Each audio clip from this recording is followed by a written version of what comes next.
Hello, Star Wars fans. Hey, you know there's just 163 days until Christmas in 2021. So today we're going to do a community stream. We're going to invite folks from our Discord community and members here to join us in the stream and share some of those impactful moments that you have had from Star Wars. So before we get to that, and we've got a couple folks already in the backstage waiting to come on. We'll bring them in just a moment. I just wanted to cover some news items from the day, and then we'll introduce the topic and bring folks on. So if you would like to join the discussion here, come on live and talk about your experience with Star Wars, what those moments were that were really big for you, then you can find the link for that in our Discord. And Mark Hamilton has already put it in the chat here as well. So feel free to join us there. And Abby, refreshing for that join button. Oh my goodness. You know, we're working on it. So it just came live today for us to apply for it. I've gone through the process of setting up the membership levels, putting in the badges and a couple of the gifts that we could put in, or little emojis, I should say, a couple of custom emojis. We've got some more work to do on that, and we've got to go through a YouTube review, which can take, they said, up to 24 hours. So that may not arrive till tomorrow. But as soon as it comes, we will get those memberships in there. We'll discuss it further as we go. And Ducky, hello. Yeah, there are ads now. Star Wars Tonight in the backstage. We'll bring him in. Star Cabal is also there. So we will get those added very soon. I do want to cover some news items. And the first is I saw Star Wars Meg put out a video just a little bit ago announcing or where she found the release date for Mandalorian Season 3. Of course, there's been all kinds of debate about it. Has it been shooting? Did it shoot? Is it going to shoot? When are we going to get it? Is it really the Book of Boba Fett? And the list goes on and on. All kinds of speculation and rumors there.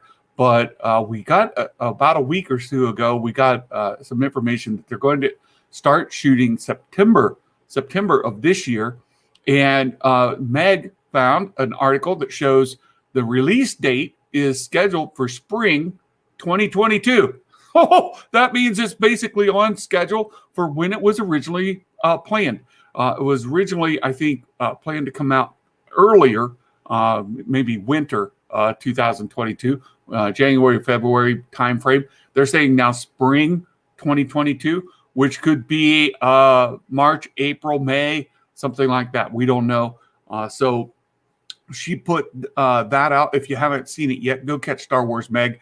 And then there's a couple other bits of information in her video regarding Bad Batch. Will there be a season 2? Meg is reporting that viewership has gone down on the Bad Batch as the season has progressed.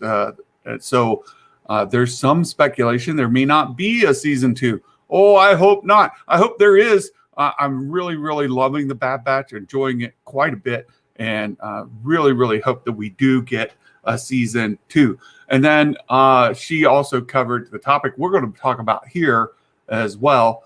So go catch Star Wars Meg's video from today if you haven't. It's just 8 minutes long, and a lot of good information in there from her.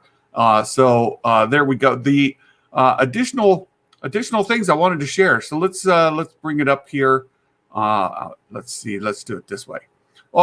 Star Wars Theory. Star Wars Theory put in that he has some big news to share. He is going to start work on his Vader fan film, Vader 2. So he announced that just this morning. That's very exciting. The budget for that is quite amazing for a fan film. He's got it between $300,000 to $400,000, where the first one was around $100,000. And so he's going to more than triple that number. Oh, oh my goodness. I can't even imagine, but he's really excited. He's got some things in the work. And as far as the release on it, he has it for some time. 2022 is his hope. So about a year. So you can find that on Theory's channel. There's another bit of information here. This is funny. So CNN Business is reporting that Disney has signed a deal with oh shoot, what is this? It's Dole, with Dole, and they're going to pair up characters from Star Wars and Marvel to help try to get kids to eat more vegetables and fruits and vegetables. So the speculation is, which characters would be which which fruits and which vegetables, and what that will look like. But you can see there, Disney was already brand power. They bought Pixar, blah, blah, blah, blah, blah. But let's see here if they've got information about what this deal. I don't know if there's anything in here saying what this license, how much money they're getting for this. But Dole and Disney did not respond to say which characters be paired. So there's a lot of fun, a lot of speculation there about Dole and what they may pair up with Star Wars and Marvel characters. So then that's the second little bit of news. Oh, I see more folks coming on in. RF Gaming Channel, good to see you in the chat. Mike the Kang Porter, Mike the Kang Porter in the chat. Good to see you, Mike. Mike, of course, our very first super chatter from yesterday. Submitted the very first super chat to the channel. Thank you so much, Mike. And Darth Elvis is here as well. We've got him in the backstage. He'll be joining us here in just a little bit. We've got more folks to bring in. So right after this article, we'll get to the main topic of the day, and we'll start to bring folks in. The next is, of course, this came out yesterday, Emmy nominations for The Mandalorian. Oh, my goodness. They really packed in the nominations. So many, 24 Emmy nominations for The Mandalorian. Last week we saw that, last season, the Mandalorian got quite a few Emmy nominations, won a few Emmys. So very exciting to see them come up again here as well. Let's see. The super chat's not enabled today. I thought those were set up. I went in beforehand and enabled the monetization. So if it's not available today, then I'll have to work on that going forward. I'm still figuring that part out. So there's the last bit of news. And then lastly, I want to get to our topic of the day. So yesterday, they tweeted out this behind the scenes Mandalorian season 2 about of course, the Luke Skywalker, the Luke Skywalker hallway scene that made so much impact to so many fans. And it was a big moment for a lot of folks to get to see Luke Skywalker come in as Jedi Master and absolutely owning those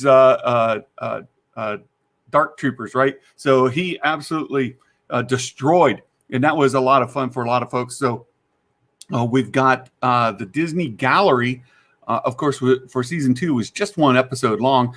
Quite disappointing in the fact that a lot of us wanted to get something more like season 1. Season 1 where each of the episodes sort of had a behind the scenes kind of thing. So it would be great to see that. Oh, look here.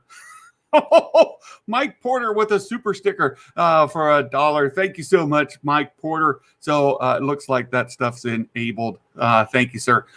So I wanted to open up a community stream today, bring folks on, talk about what are those big moments in Star Wars that meant a lot to you. Maybe this hallway scene here with Luke Skywalker was a big moment for you. One of those moments you'll tell stories about, right? So one of those things that really landed with you and meant a lot to you.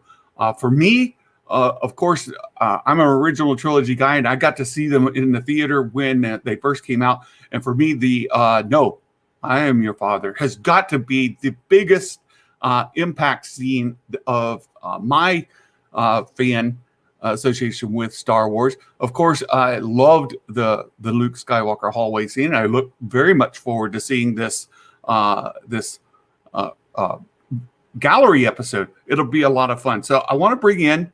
We've got our guests lined up here in the in backstage, and I'll bring them in one at a time as they came on, and we'll let them share. So Star Wars Tonight, you're going to be first up. Hello there. Hey. How you doing? I'm doing quite well.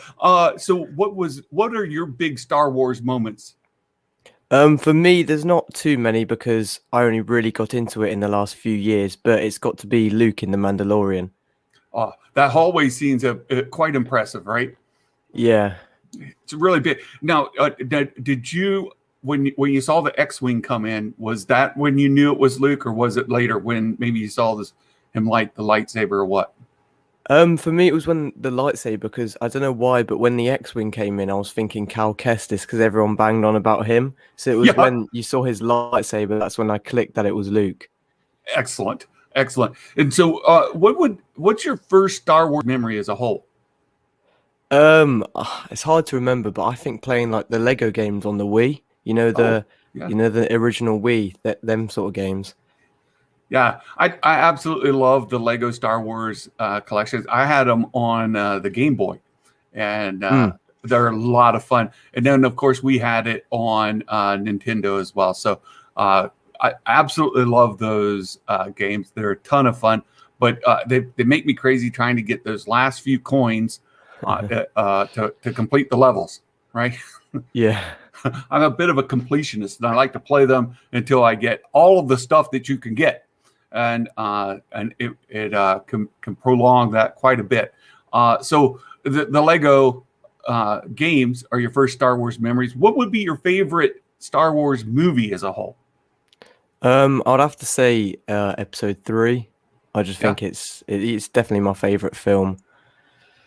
Excellent. Revenge of the Sith. Yeah.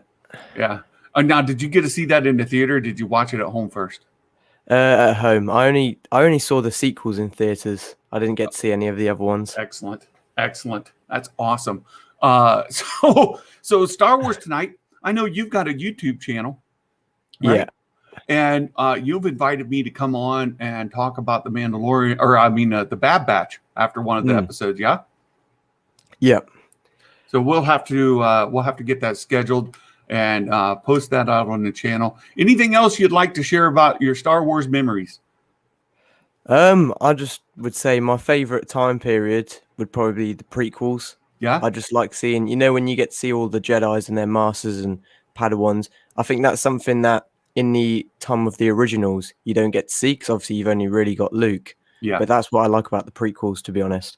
It's absolutely fantastic. And of course, you would include with that the Clone Wars animated series, right? Yeah. It's really good. Yeah. Have you been able to read any of the High Republic stuff?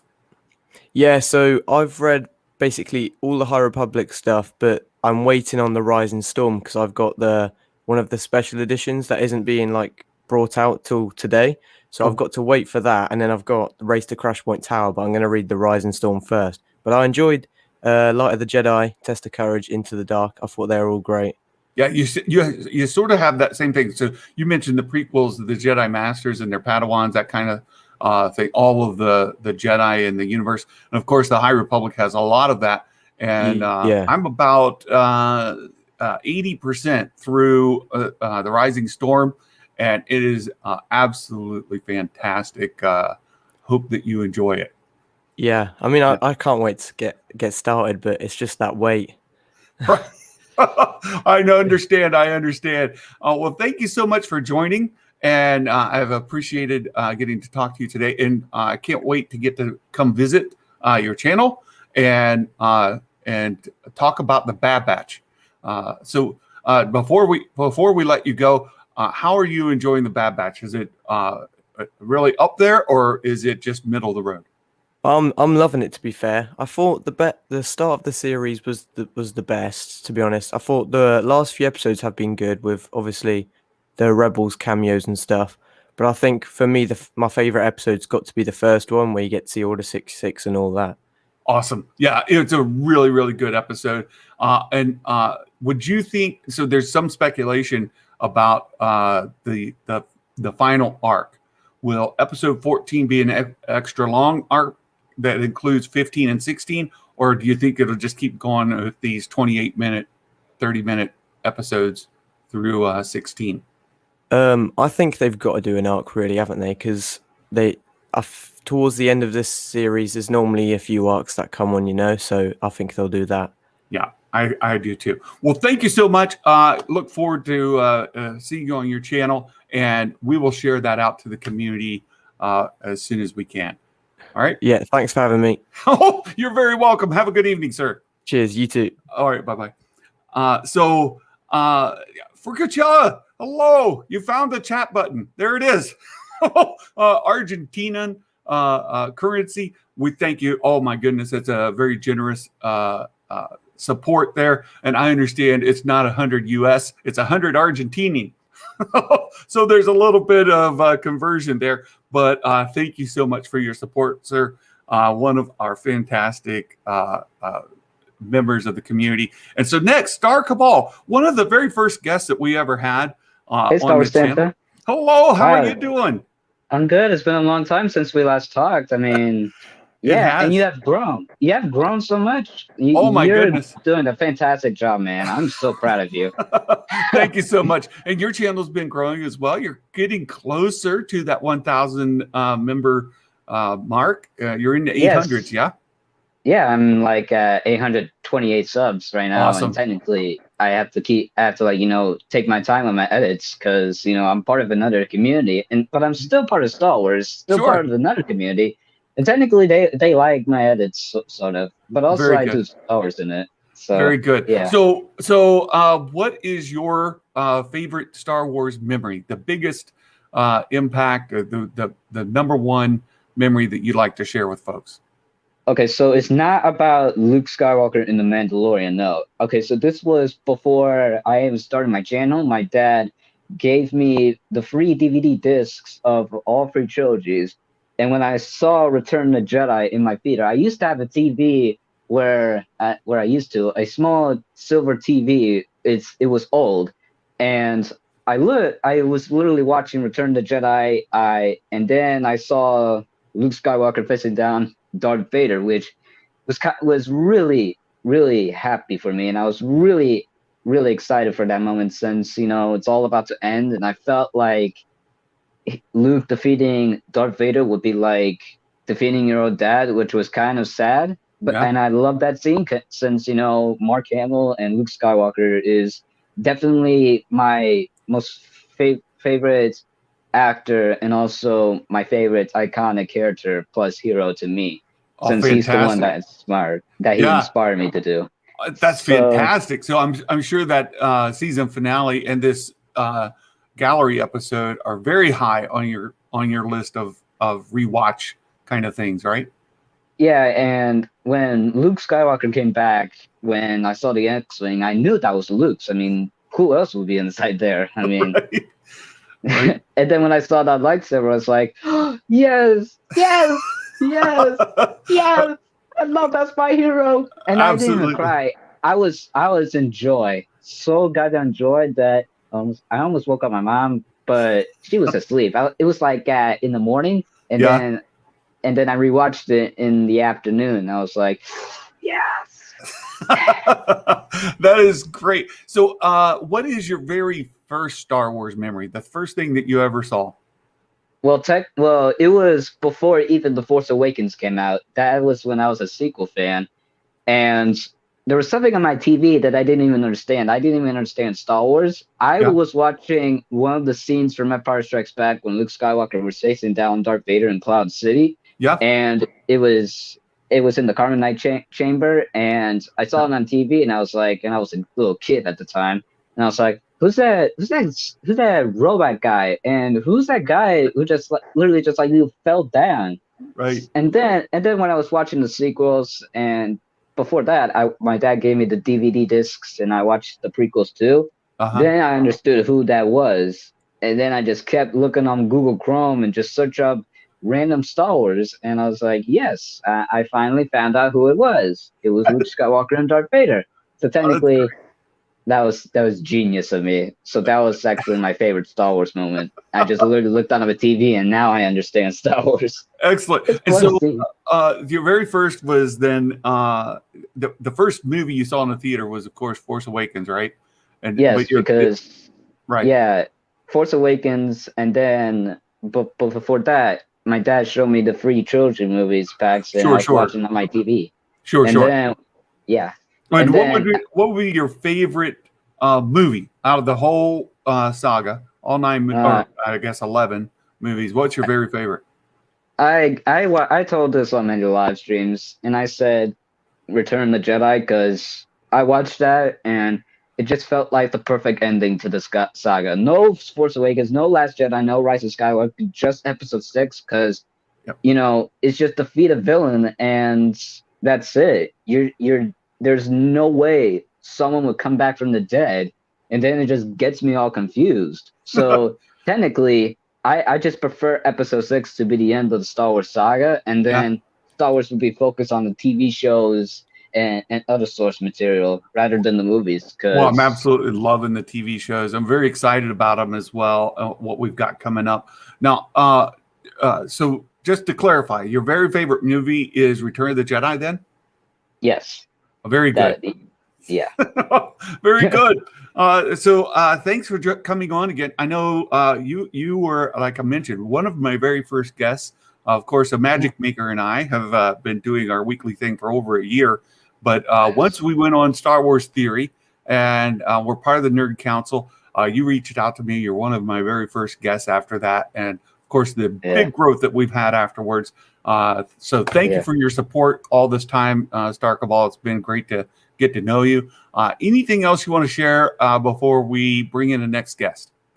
There is one thing. So about the whole Bad Batch, I'm loving the series so far, and I remember that the episode that just came out last Friday, like last week's Friday, I watched it and I just had some Rebel vibes back in 2018 when I saw the series end, and then I saw Hera and Chopper, and I was like, that's a pretty good appearance, and I just can't believe that Bad Batch just showed Hera Syndulla's mother, who was dead by when Rebels confirmed that Hera Syndulla's mother was dead, right, and not his father. And now I hope that Bad Batch can deliver what Rebels could not by showing how Hera's mother died. And also, when I saw Senator Ta Free, or is it On Free Ta? I mean, it's the Twi'lek. Yeah. So the senator just got shot in the head. I don't think he died. I mean, like, I saw something on the thumbnail on YouTube. I was scrolling down. I saw it, and I was like, "You really think he's dead?"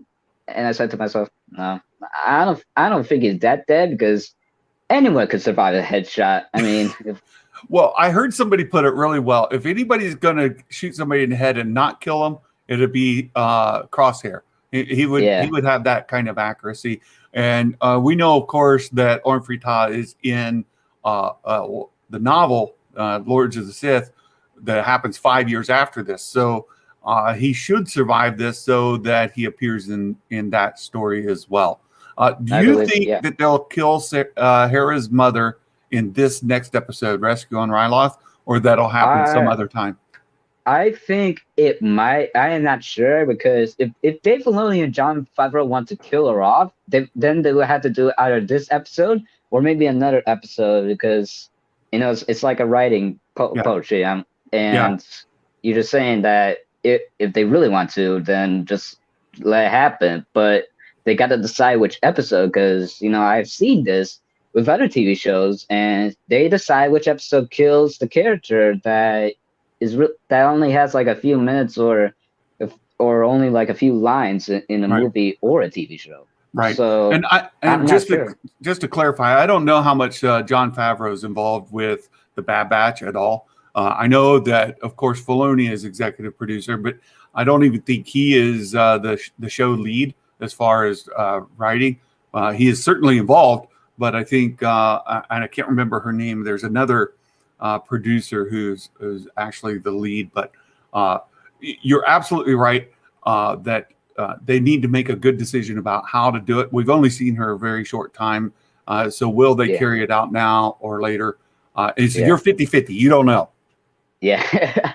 I mean, yeah. And about season 2 of the Bad Batch, I don't know. I mean, like Star Wars Tonight said, which he also texted me on Discord that he was backstage and then he was talking before I came on.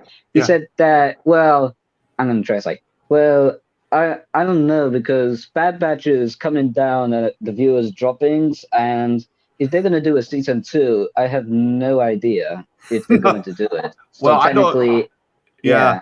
I hope that they do. I think it's set up to do it. We can see Omega, her character, evolve over multiple seasons. So hopefully that's the case. So I'm going to let you go now. Again, thank you so much, Starkaball. Appreciate you coming on and chatting with us today. Thanks. No problem, Star Santa. Anytime, all right, man. Take care. Bye-bye. Okay. Hey, we've got a big celebrity coming in. Somebody that has performed at Star Wars Celebration. He's come on the channel. We've visited before, and he's in the works to give me a new intro song at some point. We're going to bring in Darth Elvis. Oh, hello, sir. How are you? Oh, hot dang! I'm surviving. The best I can do at the moment. Well, it looks like it's bright and sunny there in Scotland, right? It is, yeah. You can't really see out the window here, but it's a nice day. I unfortunately can't enjoy that. I'm self-isolating at the moment. Oh, no. Blue shadow virus. Oh. Oh, no. Oh, no. But you're doing okay? I'm doing good. I'm taking my vitamins like Hulk Hogan would ask me to. Looking after myself. I'm staying golden with Acme from the cantina. That's fantastic. It's fantastic. So, what is the big moment that you like to share with folks when you're talking about Star Wars? What's the big effect? The big moment.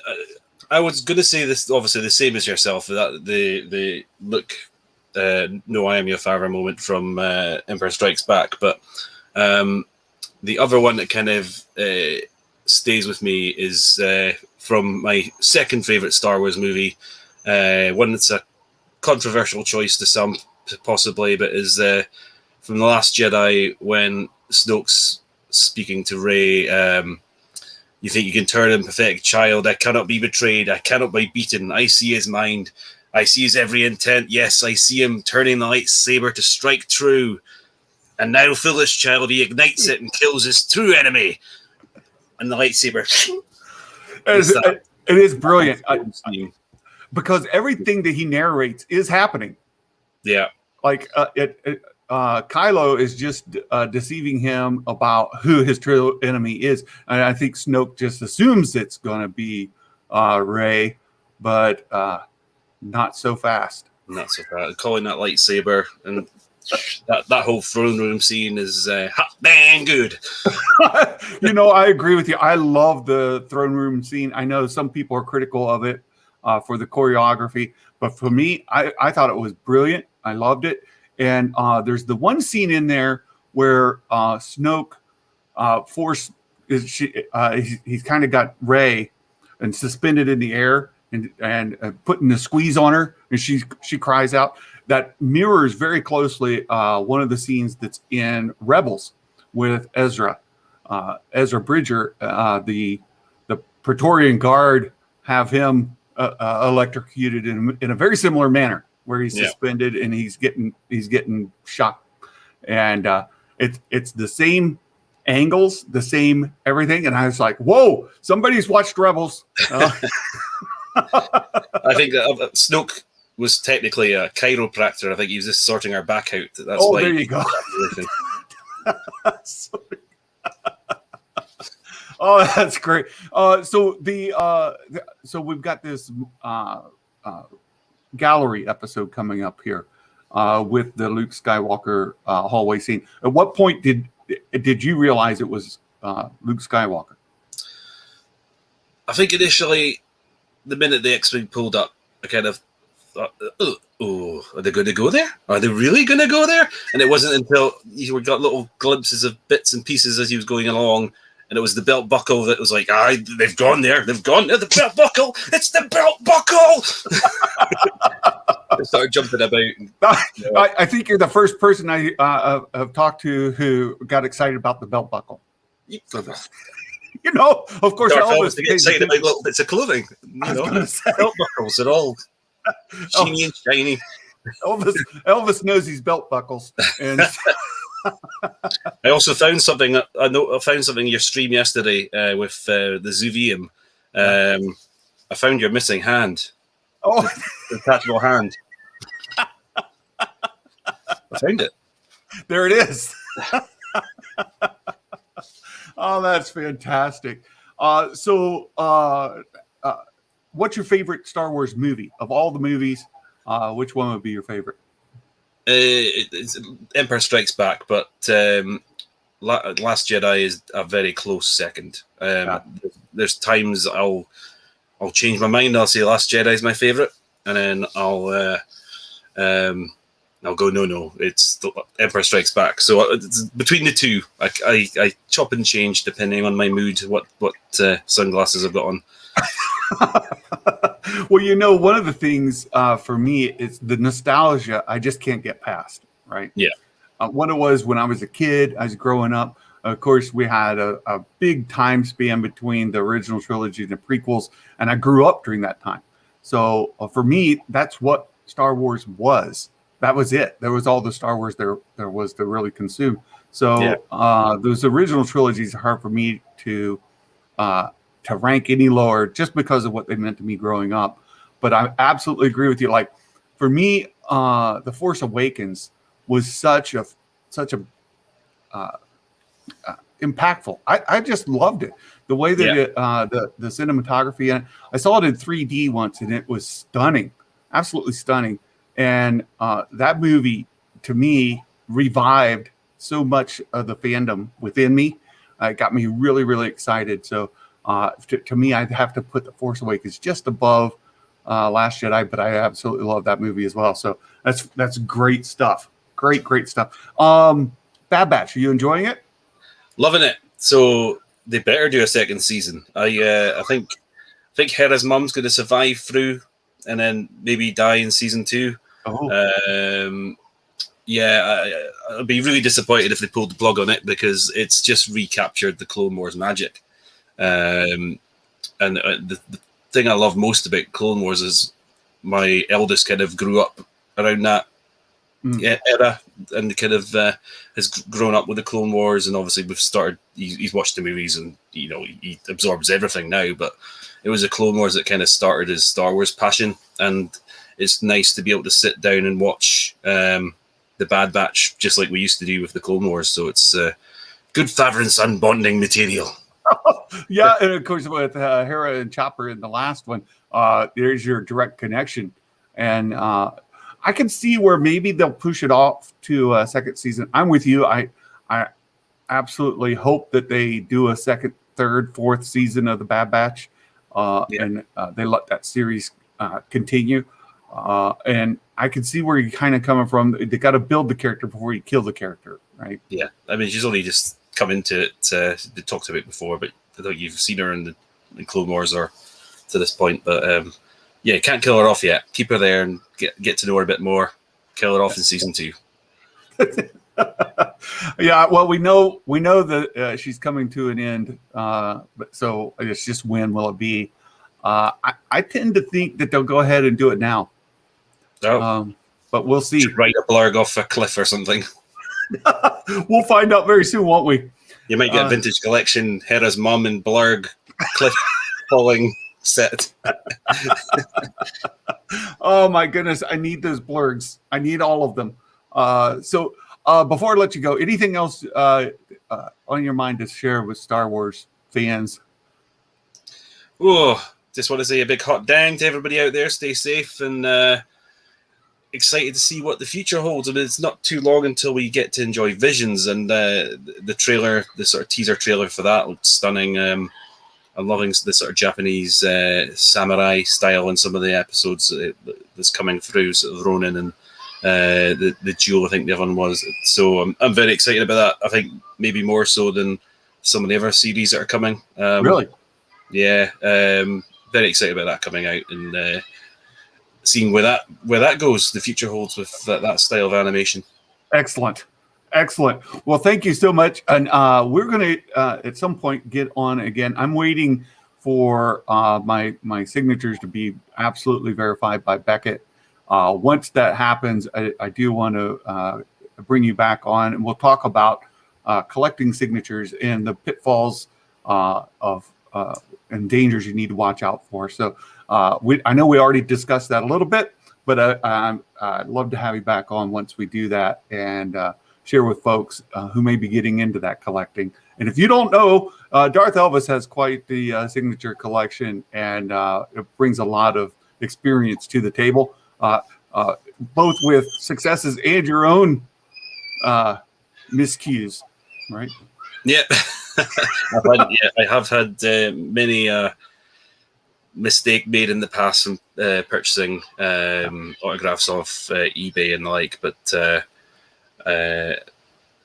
I know a good few reputable sites and people to speak to before making purchases these days. So I've wasted a lot of money in the past. Yeah, I may have too. We'll find out here for sure pretty soon. So thank you again, Darth Elvis. I really appreciate it. Take care of yourself. Keep those vitamins going. Lots of fluids, and get better, my friend. Will do. Take care. All right. Bye-bye. Hang on. Okay. Oh, we've got another exciting YouTuber in the backstage. Our good friend from Certified Gumbo. If you're not subscribed to Certified Gumbo, you should. We've got Coop here. Coop, good to see you, my friend. How are you? Thank you. Hey, I'm good. Always happy to talk to you about Star Wars. Absolutely. We had a fantastic visit the last time. We were able to spend some time together, and just absolutely love getting to spend some time with you. Thank you so much for calling in, joining the stream so we can talk a little more about Star Wars. And so those big questions we've been asking, what's that big moment that comes to mind when you think on Star Wars? Oh man, okay, so I will have to say, as of late, definitely the Luke Skywalker moment in Mando 2, but also Ahsoka's return in Rebels. Like, that was a really big moment for me. I remember that vividly. And then with the movies, I would have to say, growing up with the prequels, like the fight between Obi-Wan and Anakin in Revenge of the Sith, like that's definitely up there for me as well. That's awesome. I think a lot of people, not only is the choreography, the fight, the story, absolutely brilliant for that, but the score, right? God, yes. Everything, man. Like the build up to it all, like, and it's coming. Like when the prequels are announced, that this showdown is happening. So like the movies, and I can't imagine, growing up with the original trilogy, getting to the prequels and then seeing this big showdown. It had to be something like special. Well, yeah, because we had always heard rumors that it was this volcano and that Obi-Wan and Anakin were, were fighting, and that Anakin fell in the volcano. Then it was like, okay. And as it was building, you're thinking, well, where are we going?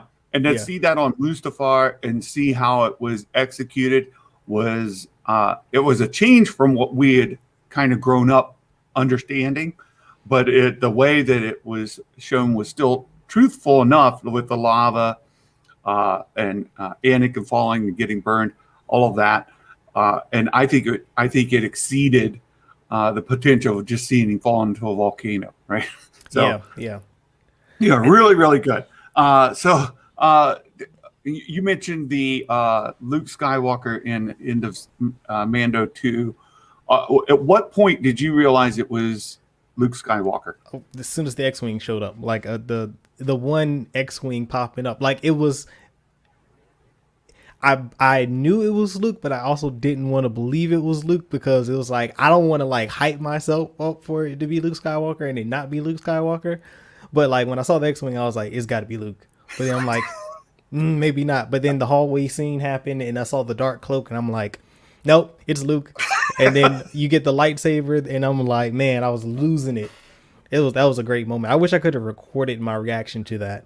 You know, I think about that too, because they got my reaction to seeing Cad Bane in in the Bad Batch, but I wasn't at the time. I wasn't, live streaming like that. So I wish that I was able to get it too, because I think for me, I thought it was going to be Luke before the season started. I was predicting the whole time before season 2 started that Luke Skywalker was going to be the cameo. And that's amazing. I was not that bold with my predictions. Like I felt like season 1 played it safe, and I knew that season 2 was going to introduce a lot more lore elements because Dave Filoni was involved. But no, I mean, Luke Skywalker showing up, that was something I would never have called up until it happened. So yeah, that's awesome that you called that. I was predicting it the whole season. It's like I kept ruling out other characters as people would speculate, and I'm like, no, it has to be. It has to be. And considering the era that it was set in and the possibilities, it has to be Luke Skywalker. And of course, then when he showed up, I saw the X-wing come in, and I knew immediately, well, there's Luke Skywalker, and the whole thing was just confirmation of what I had predicted. And so I was super excited the whole time. I wish, like you said, I had recorded it, because that would have been a really big moment. The celebrating, woohoo! I was right. Yeah, that's kind of fun.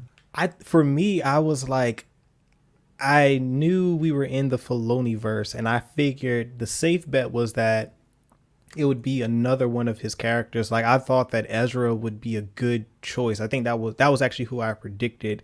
And then my secondary guess was like Cal Kestis from Fallen Order as a possibility, or maybe Ahsoka would change her mind and come back. Like, but Luke Skywalker, I just didn't even put on the table because I was like, nah, they're not. They wouldn't do that. Like, and then once that X-wing showed up, I'm like, oh my god, it's like. This can't be happening. Like, right. It can't be happening. Right. It's like you it is, but you're afraid to believe. Right. Yeah. That was one of the best season finales that I can remember watching. Not just for Star Wars, just in general of a show. Like, just the way it ties everything together so nicely.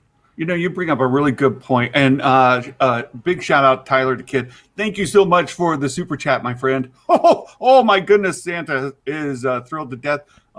Thank you for the super chat, for helping us with what we're doing here on the channel. And he rewatched the last episode of Mando, still tears up every time he sees Luke.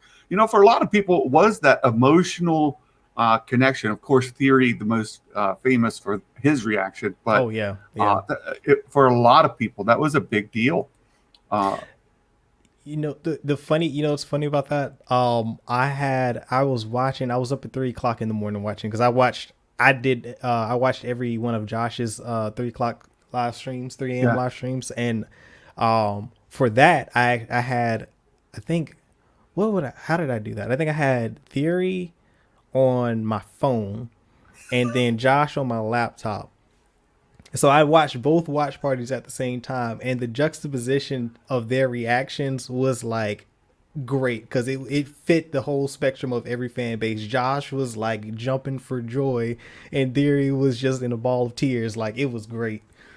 it really was. And I mentioned this when I got to go on the Nerd Theory Council, that seeing Theory's reaction really helped me understand a lot of people's emotional tie to Luke, what he meant to them at a personal level. And I think for Star Wars fans as a whole, each of us have a personal connection we make, and that's what makes it really, really powerful. Mhm. I love what you mentioned there about the best season finale, like maybe of any show ever.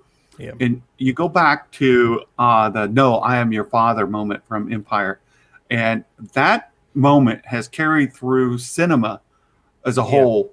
Like, it's unparalleled, right? And one of the criticisms that the sequels get from George Lucas is it didn't push boundaries. With the prequels, of course, he pushed the boundaries with doing CGI, and some of it didn't really hold up, but he was pushing the boundaries, inventing and creating things that never existed before.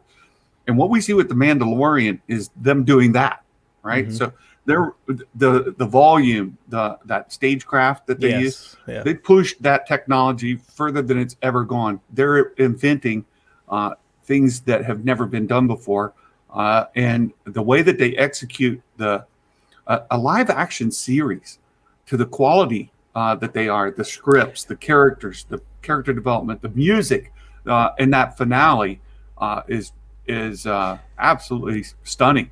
Right? Yeah, absolutely, 100%, 110% agree with you on that one, because even before watching the first season, the gallery for the first season, I thought that they were on location and they would travel to these locations to shoot, and to find out about the volume and stagecraft, I was blown away. Like, that elevated the quality of the series for me, because I couldn't tell that those those outdoor sequences were shot on the volume. Like, I thought that they were actually on location somewhere shooting that stuff. Like, I think the interior scenes for actually I take that back, because the prison break episode, that interior looked really good, but the ship, I think the space station that they were in, I could tell that was like on some sort of, I thought it was a green screen.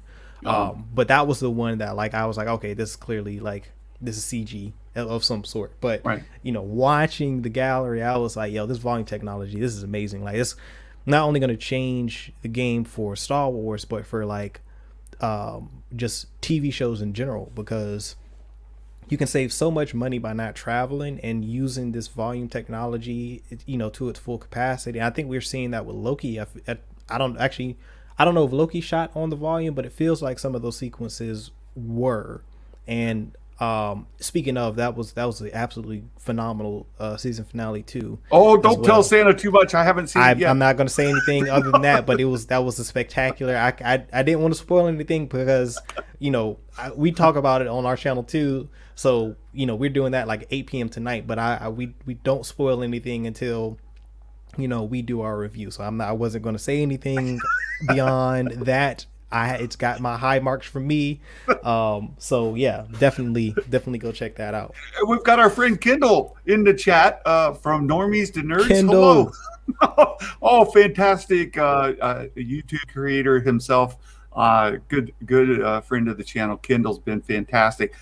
Mentioning what you were just talking about, Coop, that Disney Plus has delivered. And they're approaching full strength as the Book of Boba Fett approaches.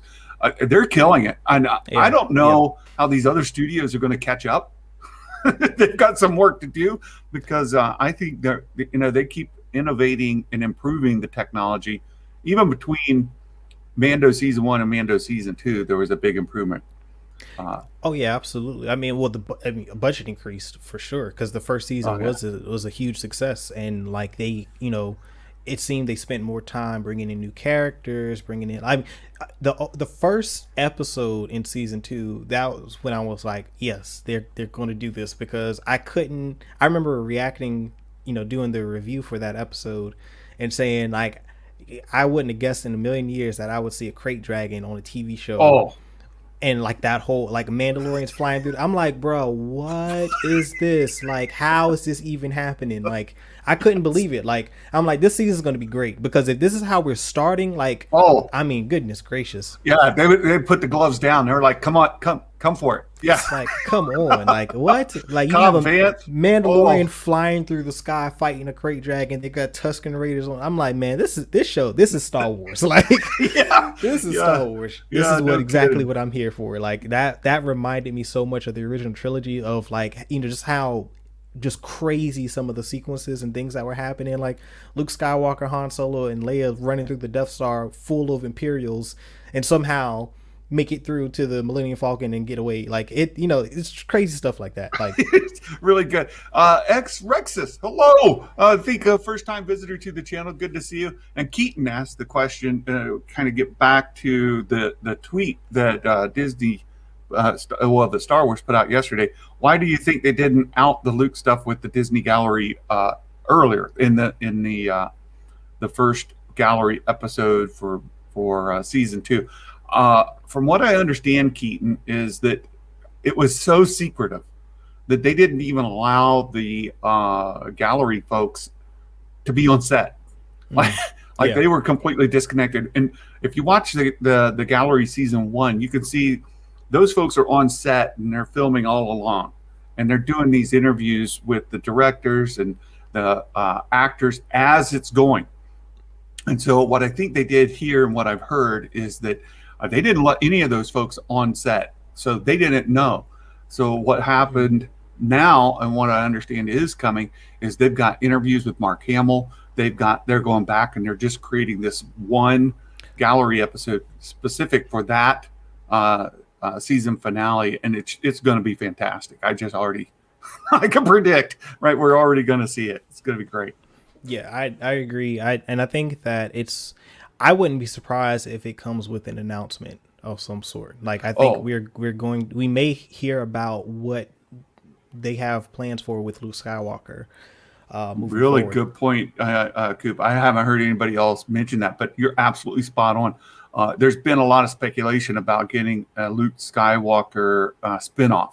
Yeah, Because he should be doing all his stuff. All the Luke Skywalker stuff should be happening now.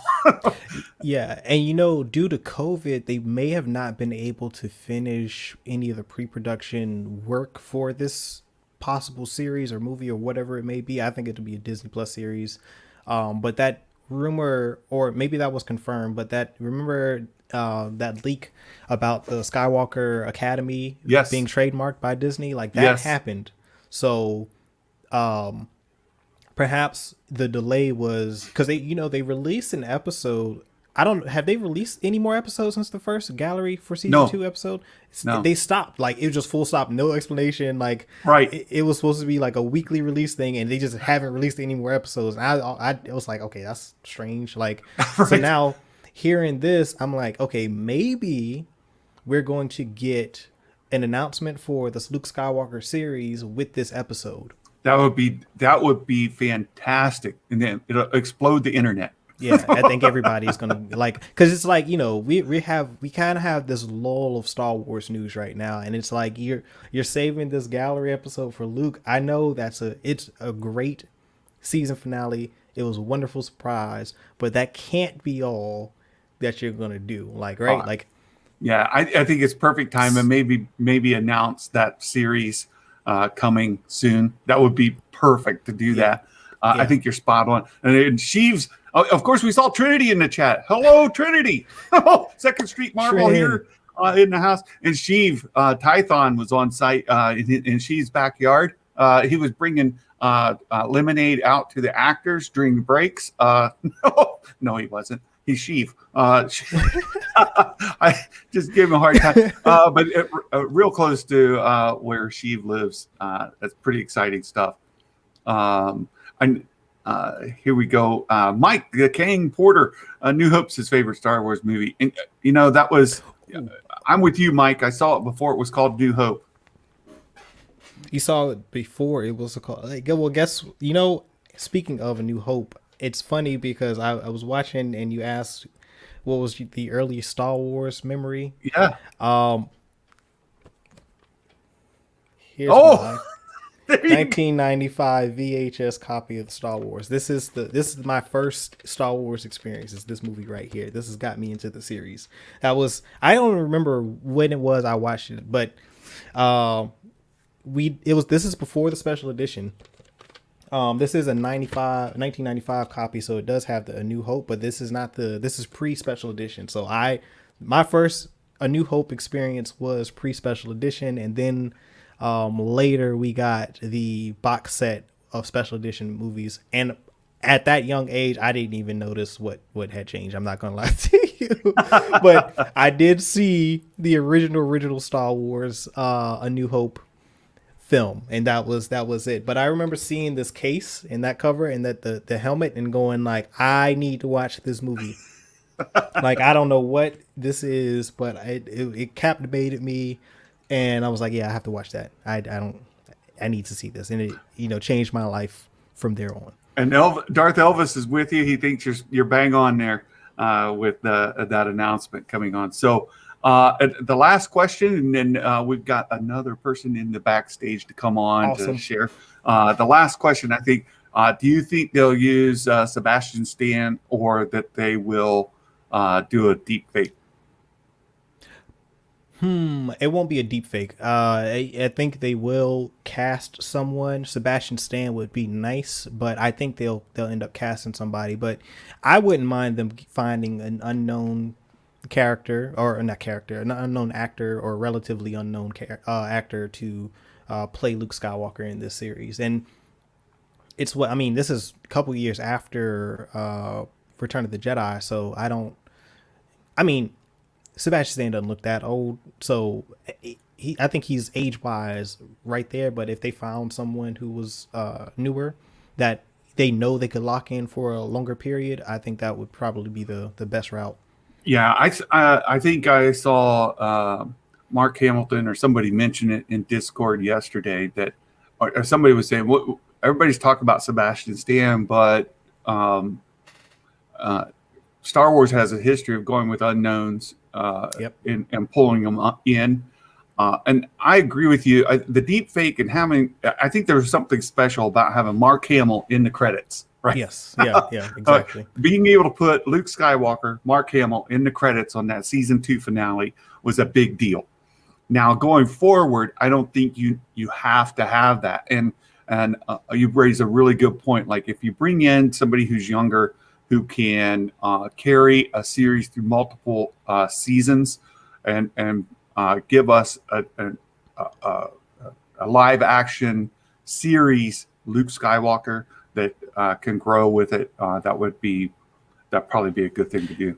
Yeah, and the last thing, I think that on top of that, right, like, we don't know what Sebastian Stan's schedule looks like, because in Marvel, the Marvel train is about to really ramp up into full gear, and the Falcon and the Winter Soldier show, if anything, indicates that Sebastian and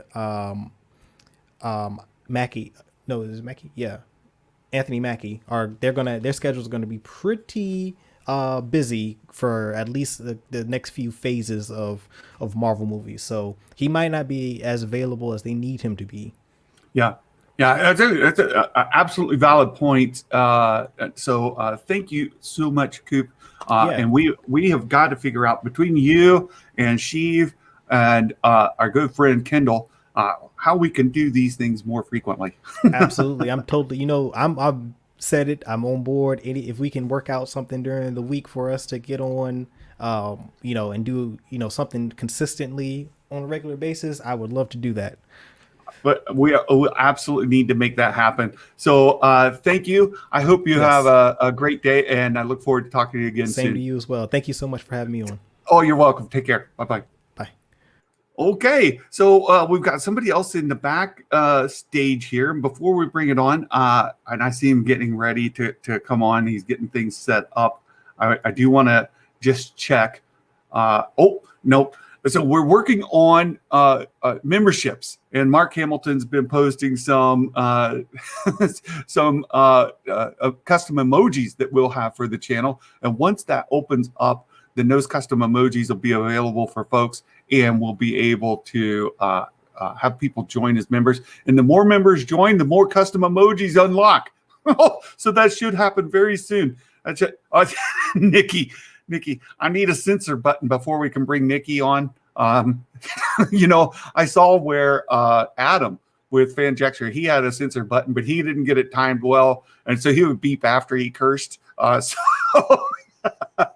Nikki, thank you for being here. Absolutely love and adore you as a member of our community.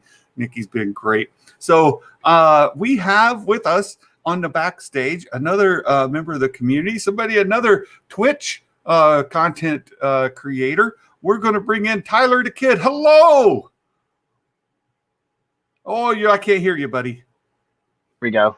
There you are. There we go. Sorry, that pesky mute button, the infamous mute button. Nikki says she can control it. What? So, what is the big Star Wars moment for you? I know you put it in earlier in the super chat, and thank you so much for that. Yeah, absolutely. What's the big Star Wars moment for you? Share with everybody. Specifically from The Mandalorian, or what is my favorite, No. like just big moment from Star Wars in general? Yeah, the big moment from Star Wars in general. I mean, the Mandalorian Luke Skywalker thing was pretty cool. I'm not gonna lie. I still tear up definitely when I watch that again. Let's see, biggest moment. I remember as like a kid being really surprised when Darth Maul killed Qui-Gon Jinn in The Phantom Menace, because I would have been like 10, 11 when that came out.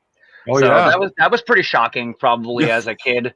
Yeah, because you really didn't see Jedi get killed. I mean, other than Obi-Wan, and he Vader. just disappears. Like you don't see. Like, I mean, it it was one of those things where I had a giant hair on me. Jesus, there we go. My God, I don't know if you guys could see that, but it was. I don't think that was mine or Kate's. Yeah, like you said, Obi-Wan just disappears too. So you don't really see, like, when Darth Maul kills him, it feels like personal, because you get that he goes, in his tummy, and then you get Liam Neeson, you get a full face shot of him going, and like, so you kind of feel that reverberate through you, especially when you're 11.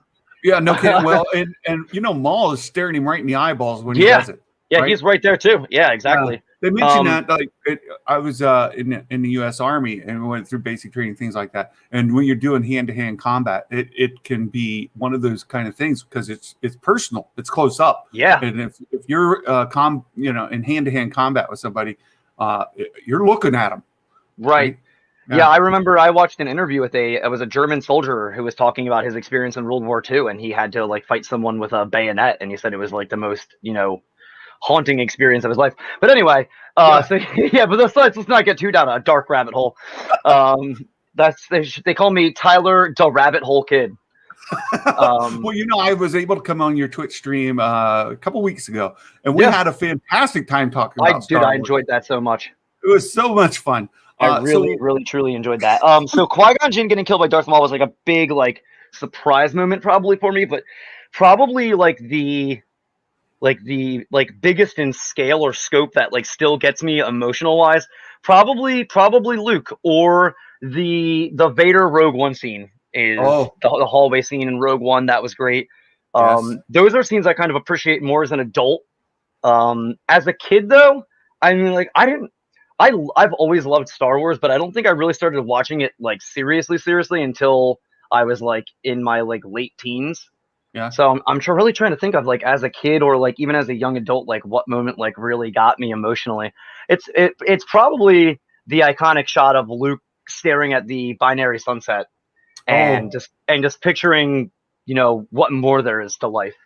Yeah, I think so that's like the New Hope version, right? Yes. Yep. Yeah. New Hope version, when in the beginning when he walks away from the farmstead and goes and looks at the binary suns. I think that's like a really deep scene, and he's kind of thinking like, what is there more to the galaxy than just living here and farming moisture, which Kate makes fun of as a job all the time. She's like, how is that a thing? And I was like, oh, it's like the desert. I don't know. Yeah, if you're thirsty, then it's a thing. Yeah, if you're thirsty, I'm pretty sure that's a pretty important job if you live on a desert planet. Exactly. Well, the other binary sunset scene in Last Jedi is another really good emotional scene. But you made me think of something that I hadn't shared yet today. Anyway, the scene where Han comes back in Rise of Skywalker is talking with Kylo. Mm-hmm. That is one of the most, like, that one will bring tears to me. Just seeing that father-son connection and getting to see Han again say, "I know," right? Like, That was Ooh. crazy. You know what? And I guess I gotta go. I know I've said this on multiple streams and everyone seems to think it's hilarious, but I really gotta finally just go back and watch. I gotta bite the bullet and watch The Rise of Skywalker sober. No. Because Yes. every time I go to watch it, I'm like, I'm gonna need a couple drinks to get through this. Well, that was a funny story you shared with me on your Twitch stream. Oh, with when I saw it for the first time when I yelled Lando. Yeah, it's iconic. Yeah, Classic Tyler. in the theater, a little buzz. That Yeah, little buzz. That's a light way of saying it. Oh, that's great But story. yeah, not to. I wonder. I don't want to like ruin the emotional moment of that situation for you, but I wonder, did they shoot that scene when they were filming The Force Awakens? Because, as we all know, Harrison Ford notoriously hates being in Star Wars. So I'm wondering if they filmed that scene. But then there's all the accusations of them not having a plan too. So I'm wondering if he actually came back as like a reshoot to shoot that, and how much did they have to pay him? Oh, that's a good question. Yeah. How much did they pay him to come in to do that? I do think it was done afterwards because when they originally had the directors laid out, JJ was only doing The Force Awakens. Right. So to know that he'd be putting that scene in the can to do later would be tough. So good point. Yeah, you're right. He wasn't signed on as director for the whole trilogy. Yeah, I think he came back for that. So, but for me, that's just I think the second time I watched Rise, the first time you're trying to take everything in, and it was it is a massive in scope film. It is. There's a lot going on in that, and even more so than The Last Jedi, which got people had complaints about it getting bogged down with too many story threads going on at the same time. But Rise of Skywalker, from what I remember of it, did a little bit better job of keeping all of the plot lines kind of more organized than in The Last Jedi. Right. So I've been asking folks on these other things. You're watching The Bad Batch? I still have not gotten there yet. Yeah, I'm still working my way through Clone Wars and Rebels. I'm a bad Star Wars fan. Fair enough. And one of my best friends in real life is a huge Star Wars fan. He has shelves of the novels, shelves full of novels. He's got collectibles. He's got everything.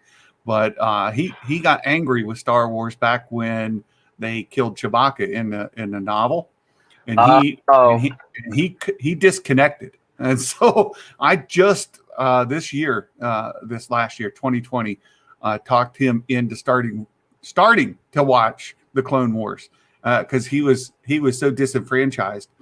So you're not alone. I don't know what it is. I keep making the excuse that like I don't have time or whatever. But dude, every time I sit down and start watching it, I'm just like, I'll pick up my phone. I'll be like, is there literally anything else going on that I could do? I don't know what it is, dude. And even Rebels, I was like super into for the first season, and then like one night I just didn't watch an episode, and then immediately fell off of that too. I don't know what it is about the Star Wars animated series. I don't know what it is. I fell off with Rebels 2 in the middle of that first season. I was like, I liked Rebels so much more than Clone Wars too, because it had a much more linear like plot line and stuff. And not that I don't like non-linear plot lines. Like I'm a massive Quentin Tarantino fan, and that's the only way he tells stories. But like Clone Wars is so weird. But I saw that Disney on Disney Plus has like a section in the Star Wars area called like important Clone Wars episodes for the Bad Batch. So I think I'll just go back and I'll watch all of those, and then I'll try to get caught up. When is the season finale of the Bad Batch? It depends who you believe. But because some people think that they're going to do a massive 3-part episode to finale, which would happen at the end of this month. Okay. But if they break it into 3 separate episodes, which I think they'll do, then it'll end mid-August. Okay, I'll try to get caught up on it because I know that with the show there'll probably be like a big watch along or something in one of our friend groups for the end of the show, and I always like the events. I like to be in the events. Yeah. Oh yeah, I want to apologize to everyone real quick today for looking like a jack-o'-lantern. I can't find my fake tooth, and I was dumb when I was younger, and my friend punched it out. So that's why I look like a jack-o'-lantern today. Well, hey, my niece has a little bit of the same issue. When she was a kid, she was on a trampoline, and they had the protective nets up, and she flew into the protective net and caught it with a tooth. And yeah, me and my buddy were 17 and thought we were badass, and we were having Fight Club, and I dipped one way and he swung the other way, and he just got me perfectly in line. And that's why I always make a joke that my stream is sponsored by Polygrip, which is something that no one my age should probably own, but whatever. You got to own it. So so I think we've talked about all the major points here. What your favorite memory is. I don't know if I caught. What's your favorite Star Wars movie of all the movies? Which is your favorite? Return of the Jedi. Return of the Jedi. Good choice. I like when. I mean, that's my favorite original trilogy movie. Sure. And then prequel trilogy, Revenge of the Sith. Sequel trilogy, Force Awakens. But yeah, I know that the common answer is Empire. Ewoks were only meant to sell toys. So was every other aspect of Star Wars. Are you making fun of me? Are you making fun of me? No, I'm making fun of the people who tell me that I'm not a Star Wars fan because Empire isn't my favorite movie. Well, clearly Empire is the right answer. Everybody else is wrong. So right. Okay. Look, if people are allowed to say that The Last Jedi is their favorite Star Wars movie, I don't want to hear anything about Return of the Jedi being my favorite Star Wars movie. Okay, I'm not one of those toxic, hateful fans, but I'm just saying, if I can't like Return of the Jedi, then you're not allowed to like The Last Jedi. All right? No, it's absolutely fine. I love to give people a hard time about it. No, absolutely, because that's the fandom. The fandom. I like when stories are wrapped up. I like putting the button on. I like, picking making sure all those threads are tucked in nicely. So, for most movies, my answer is always just going to be the last one because, and it's weird. You know what? I love the original trilogy. I love all the movies equally. But if I had to put them in order, Empire would actually be last. Which sounds terrible, but there's only 3 movies, so obviously there has to be a first, second, and third. And it would be because Return is my favorite. I just like that one the most. I think it had, for when it came out, it probably had the best special effects. And I was probably, when did Return of the Jedi come out? Return of the Jedi, 90. Was it in the 90s? No, or Return late of the 80s? Jedi. Return of the Jedi was 83. I want to think. Yeah, so out of the 3 movies that had the best special effects, probably the best looking lightsaber fight between Luke and Vader, all that stuff, it ends the story. A New Hope, I would pick as my second because it's the first Star Wars film I saw, so it got me into Star Wars, and then that leaves Empire as the third choice. So it's by process of elimination of how they matter to me that Empire ends up being the third. Well, I think that's fair. I think that's fair. And for me, they're all 10 out of 10. I was talking with Darth Elvis just a bit ago. The nostalgia for me is too high. So, Empire is my favorite, and it's got my favorite moment in it. But then New Hope actually comes second for me because of the nostalgia. I just can't get over the impact it had on me as a 10-year-old watching the Tantive IV and that Star Destroyer come out on the screen at the beginning. There's nothing that tops that in my memory for my childhood. I'm like, right. I remember you saying that when you came on my channel, and you were just saying you see the Tantive, and then you just see the dagger shaped, Star Destroyer just kind of just gets, it just keeps going and going and going and going, and you're just like, and you know what? I actually, for the first time as an adult, watched Spaceballs like all the way through a year ago. Yeah. So I really, really, really appreciated the very first joke of that movie is the ship just going across the screen for like the entirety of the beginning credits. Yeah. So they're like really making fun of Star Wars there because like and it goes so slow too. It's for like 5 minutes on screen. It's just going, and it's just pipes and tubes in the side of the ship and everything. Yeah. Well, like you, I have my own order because that's me. And I think that's how Star Wars, I mentioned this a little bit ago too, like seeing Theory's reaction to Luke's hallway scene made me realize everybody has their own personal connection to Star Wars, and there's no wrong answer. The joke is, that I make is obviously Empire is the right answer, everything's wrong, but that's a joke. The true answer is right. Everybody has their own connection to Star Wars, and whether it's The Last Jedi, Empire, Return of the Jedi, Revenge of the Sith is actually really high for a lot of younger generation folks. So that's a fair thing for them as well. Anything else, Tyler? I appreciate you coming on. Well, I was going to say, Revenge of the Sith, if I was ranking all 9 movies, Revenge of the Sith would probably either be 2 or 3 for me. Oh, mm-hmm. If I was ranking all 3 trilogies together. Yeah. But Return of the Jedi I also like because you get to see this guy have the most inexplicable on-screen death of all time. He gets chumped. Yeah.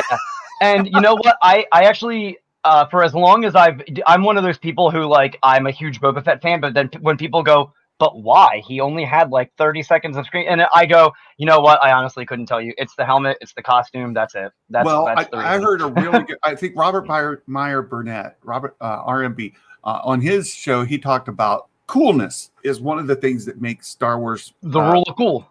Yeah. It makes Star Wars popular. And that's why Darth Vader's so popular. And that's why Boba Fett is so popular, because they're cool. And the sequels lack a lot of cool factor. They may be good stories, they may connect with you, but for a lot of people, they just lack that cool. And so they don't sell as many figures. They don't have the popularity and things like that. And The Mandalorian brings back the cool. So much cool. All the cool.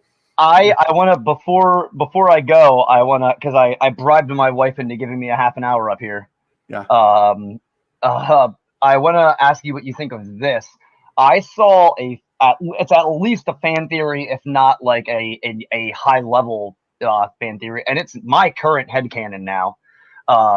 It's 2 things real quick. Is someone I mentioned the other day that Boba Fett is such a good bounty hunter that when everyone is distracted on Jabba's barge, when R2-D2 goes to go start doing his task, Boba Fett is the only person that turns and looks at R2-D2 going the opposite direction of everybody else. Oh. He's the only one that notices that R2-D2 is going somewhere when everyone else is going this way. R2-D2 is going this way.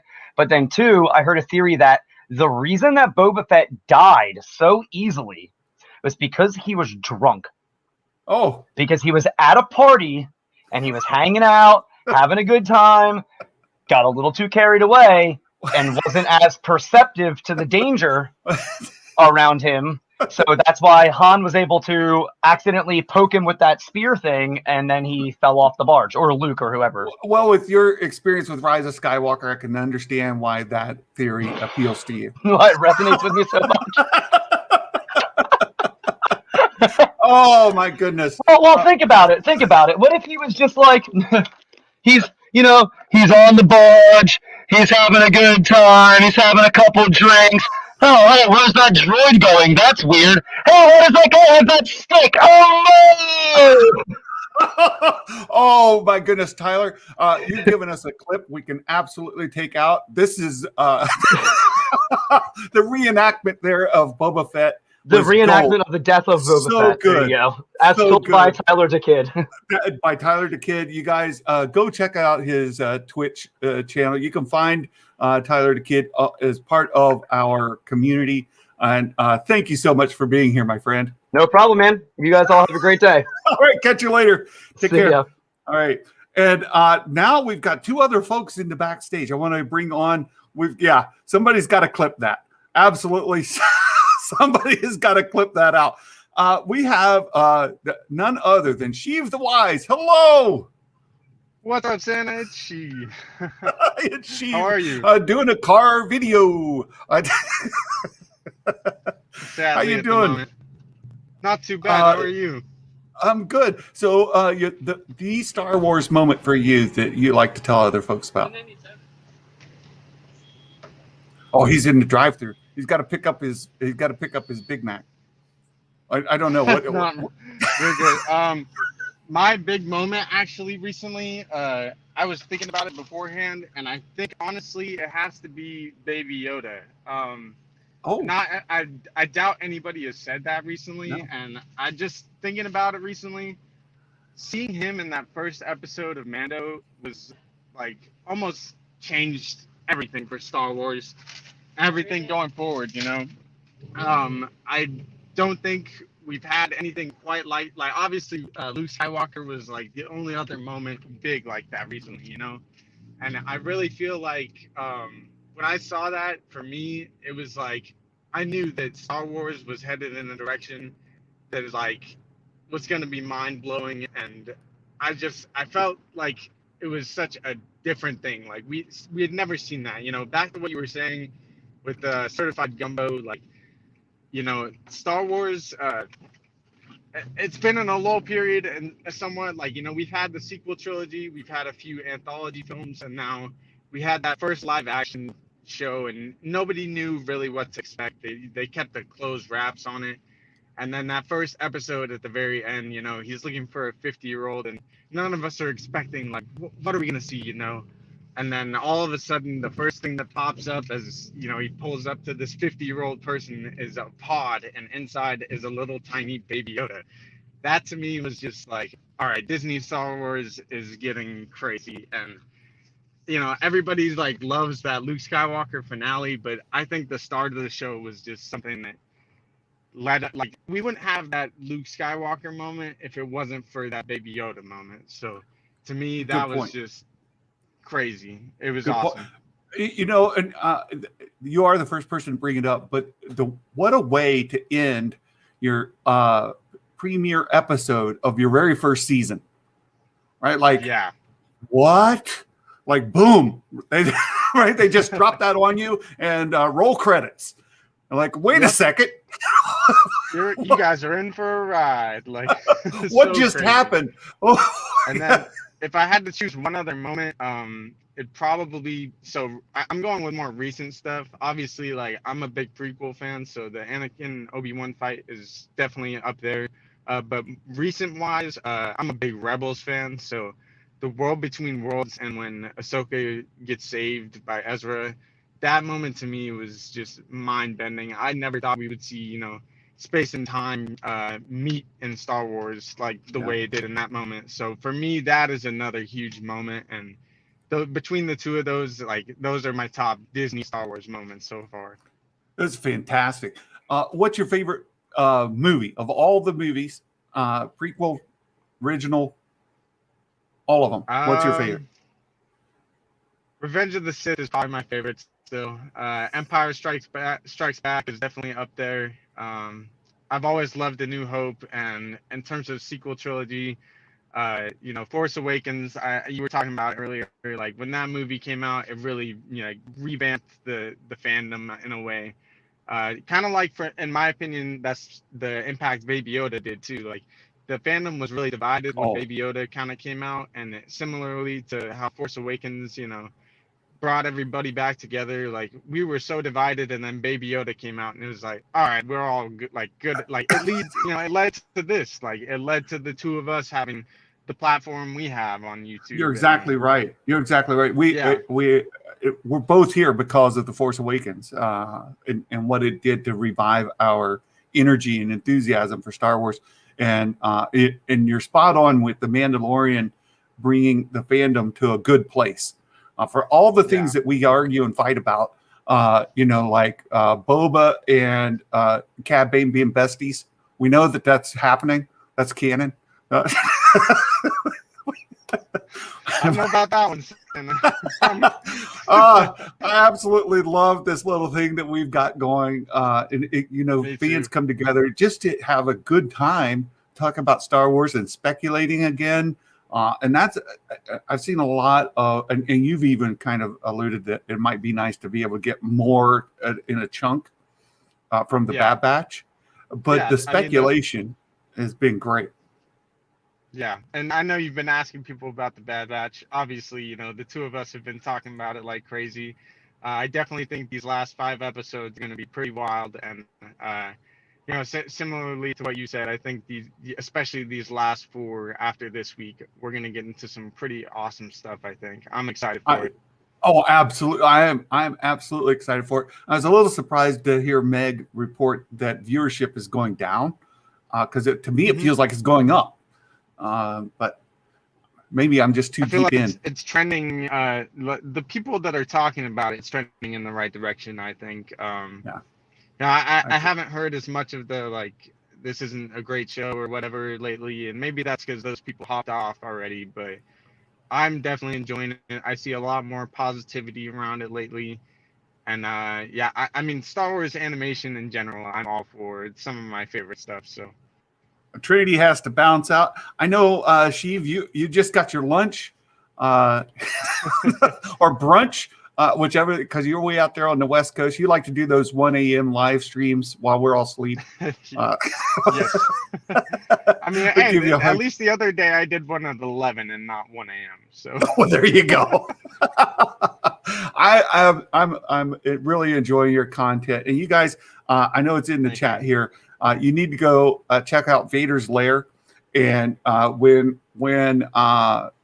Cad Bane kills Boba Fett, or you know somebody else other than Boba Fett kills Cad Bane, then Sheev's going to have to be in Santa's winter cabin. And God forbid if Boba Fett actually kills Cad Bane, then Santa's got to go to Vader's lair and hang out. Oh yeah, hang out on Mustafar.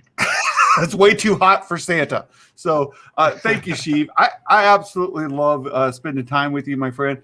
And as we talked with Coop, we have got to get a regular thing going with the 3 or 4 of us. Definitely. We have got to get that going. And with our next guest who's coming on. So thank you again, my friend. Take care. Yes, sir. Thanks for having me on, man. We'll see you later. Have a good one, champ. All right. And the next guest, another person we've got to get absolutely on the stream more regularly. We've got here Master Kunch, also known Normies to Nerds, Kendall. Hello. Hey, I promise you, I'm not a buzzy person. There you go. I don't know. I didn't focus my camera, but it's all good. What's going on, man? Hey, it's great to see you. How you doing? I'm doing good. How are you doing, man? Oh, man, we're having a great time today and spending some wonderful time with great friends talking about Star Wars and what has really come through in this stream. And I know we're going really, really long today, but what's come through is just how much people love Star Wars and what it means to them. What is that big moment for you? Like the big moment from Star Wars you'd like to tell or share with folks? Yeah, so anybody that's heard me talk knows that I'm a new Star Wars fan, that I've like got introduced and got huge on Star Wars in like the last 2 years. So it's interesting because it started off wanting to watch Mandalorian. And when I started Mandalorian, I cut it off like in the first 5 minutes. I was like, no, I need to go watch every piece of Star Wars movies that's come out before this. So through that watch and through that kind of like fast track watch, I think the one moment that really stood out to me was in the sequels, in The Last Jedi, with Luke, with that final Force projection scene with Luke. That is what, just the visuals of that and the effects of that really brought me into like, yo, like this is actually really cool. Like I enjoyed it. So that was like the first moment. Like, and I was like, dang, this is it for me. This is like, I can actually grow into Star Wars. So from then on, like watching more, I would actually say it probably came in the Clone Wars. That moment for me, when it got to the point where, oh my God, I'm blanking on his name right now. But Forrest Whitaker played his character in Rogue One. I am blanking on his name. Saul Guerrero. When Saul's sister died in Clone Wars. For some reason, like that really resonated with me even more on the animated side. Because I like the animated side, to be honest. Other than Mandalorian, the animated side to me is where I really love Star Wars more. That's exciting. Yeah, you know that, and I think that's probably the exception, and because most people fall in love with either the movies or like you said, The Mandalorian. So yeah, the animation and bringing up the Clone Wars is for most sweaties. I know you do normies to nerds, right? And so for most nerds, they would say the Clone Wars, but to find somebody who is new to Star Wars, somebody who just came in that connects with the Clone Wars, that camera's it's fighting with you there, Kendall. I didn't focus. I'm sorry. I did not. I love it. I love it. Yeah, it's still sitting there in the blur. It's trying. Oh, it's almost there. Can I fix it, Santa? Yeah, go ahead. Get that thing working. Yeah, Sheev. My hope is to bring more people into it. You know, that's one of the things we're doing here too, Sheev. And you and I share that passion to help bring people in. And I know Kendall is as well. Just bringing people in to fans, and that's the whole point behind normies to nerds, right? Yeah, and it's like, and that's the thing too. I wanted to turn more normies into nerds, but also be a place for nerds to come in and learn too. So it's a double entendre there, training normies into nerds, and then also serving normies to nerds. Man, so, like I said. What's your favorite movie? So you mentioned that the Clone Wars animated series might be your favorite Star Wars content outside of maybe Mandalorian. What's your favorite movie? Okay, so this is interesting. I've like I said, going back and rewatched things again, and I would have to say The Empire Strikes Back really stands out to me as one of my favorites. So I was originally one of those guys who say I'm a huge fan of the prequels more than the sequels. Yeah. But again, watching this animation in these week-to-week missions, and then going back and watching Star Wars, like I kind of have a more, like the OG trilogy, I kind of have a more understanding of what Star Wars is. And I just love the way that they started off with that. Like it just felt very like Clone Wars, like how they were on a different planet, like how they were on, I don't know the name of the planet, but it was a whole thing with how they opened up on Empire Strikes Back with Luke. And the Yeti, and you know, just those moments, those things, like how are they getting out of this type of thing, and then going into the main story, the main arc of that movie in Empire Strikes Back was like, I get it now. I can understand more. Like it wasn't just watching for the cool graphics; it was more so trying to understand the story more and get it more. And it clicked for me rewatching Empire Strikes Back for like the third, fourth time. So. That's Empire Strikes Back. And you may do like Darth Elvis and switch your favorite from time to time. I know he flips back and forth, but then, you know, that's fine. That's perfectly acceptable. So we're specifically kind of talking about the gallery episode coming up with the Luke Skywalker interview, the surprise cameo there, or I should say Mark Hamill interview, surprise cameo of Luke Skywalker.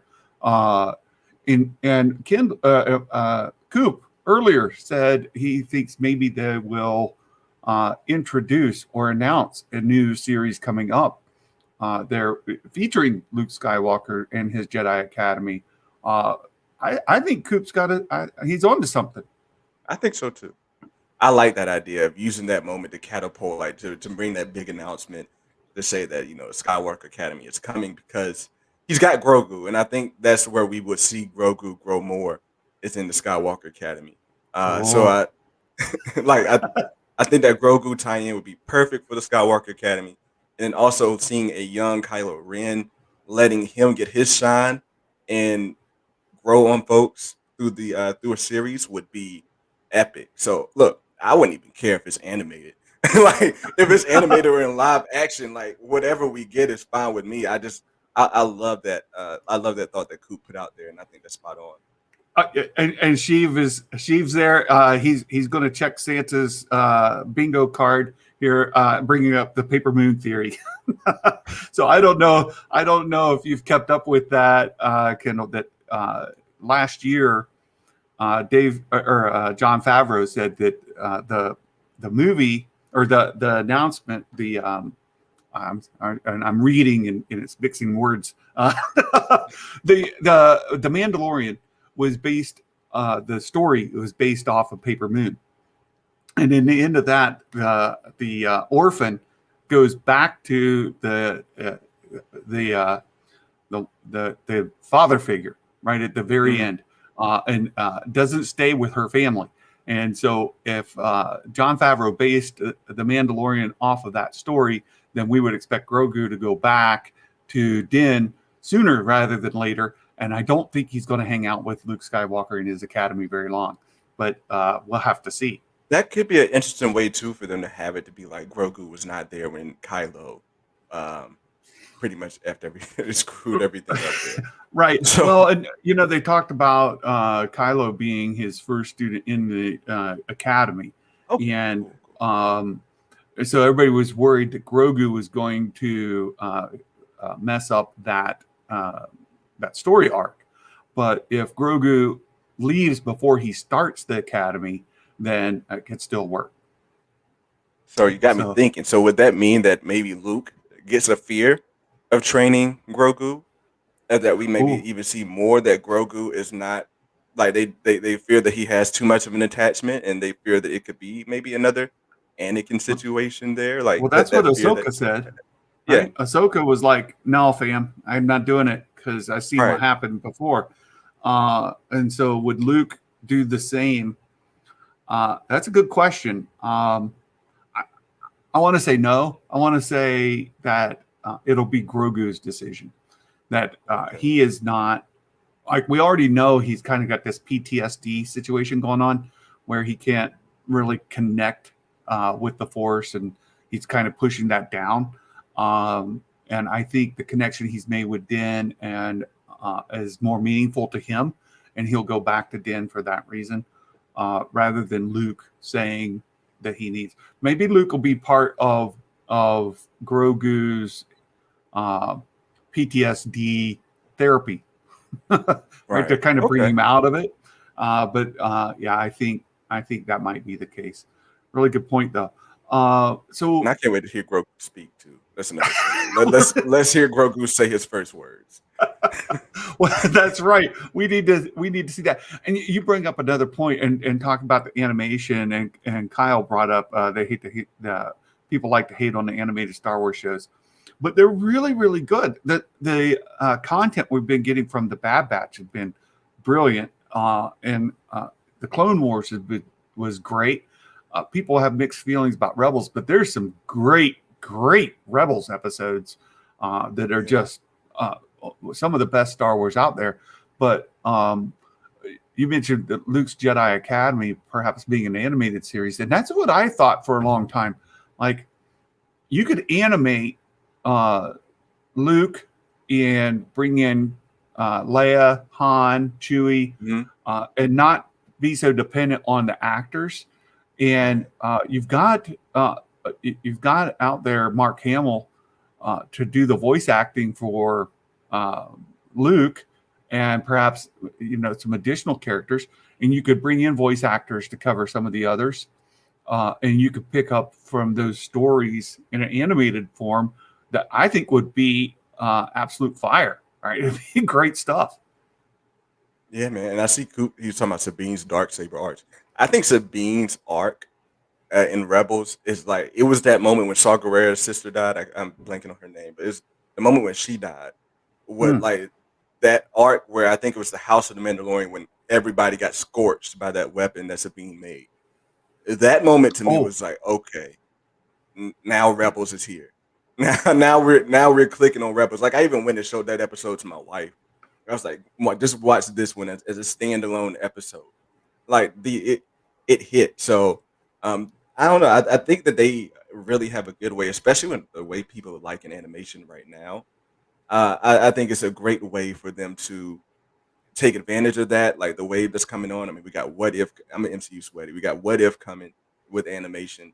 You got the Invincible animation that happened and blew up. So, look, I think animation could be a huge tie-in. So things that can't afford maybe or don't want to put that much of a budget in for Star Wars, You won't miss a beat in animation, and I love how Star Wars has set And that dude, precedent. the quality of animation that we are getting in the Bad Batch is some of the best animation I've seen in anything anywhere. The animation is so freaking good, and the soundtracks, the scores to those have been amazing. So I'm absolutely on board with doing that as an animated series. I think it could be fantastic, and I have to bring up, Mark and I have talked behind your guys' back. We've been talking about you guys, and we would love to do a show on a regular basis, maybe weekly or monthly, something where we get you, we get Coop, we get Sheev, and maybe get Callus, get all of us together and talk Star Wars, maybe on a regular basis. That would be absolutely fantastic, just to get people in. So we talk about you guys. We're big fans. Big fans of you over here too, Santa Man. Well, thank you so much. Thank you so much. And by the way, I got my first. Sorry to cut you off. I got my first ever toy, like my first ever Funko Pop, and it actually came from Den of Nerds, and it is a Mando on the Banta with Grogu. Nice. So the one is from the Den of Nerds. So just wanted to share. The toy game is evolving, and like the first ever Funko Pop wasn't Marvel or anything; it's Star Wars. So that says something.